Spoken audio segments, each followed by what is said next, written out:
Emirati Muslims can now pray in the historic Al-Aqsa Mosque in Jerusalem after the United Arab Emirates announced Thursday it has normalized relations with Israel.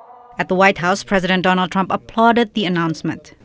Now that the ice has been broken, I expect more Arab and Muslim countries will follow the United Arab Emirates lead. The UAE-Israel agreement is only the third Israel-Arab peace deal since Israel's declaration of independence in 1948.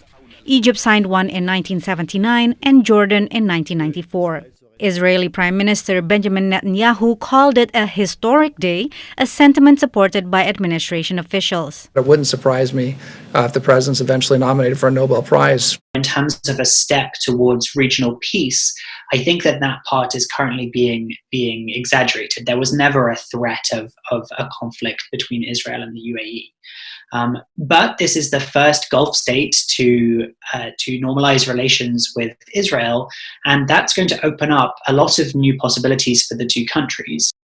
As part of the deal, Israel has agreed to suspend further annexation of Palestinian land in the West Bank. Analysts say that taking annexation off the table benefits Israel strategically since it won't absorb a significant number of Palestinians against their will. Thus putting over the long term Israel in a really terrible position of choosing whether they're going to pick their Jewish identity or their identity as a liberal democratic state.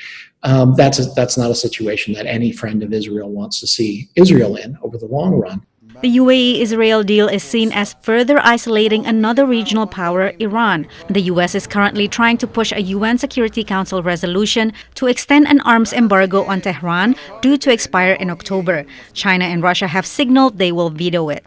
If the resolution fails, Secretary of State Mike Pompeo has threatened to invoke the snapback option, restoring all UN sanctions on Iran. What about the snapback option on Iran? Do you support that? We're not going to talk to you about that. We're going to work something out and then we'll talk after it's completed, but it'll be very satisfactory. Trump said the UAE and Israel will join the U.S. to formally sign the agreement in Washington in the next few weeks. Patsy Widakuswara, VOA News at the White House.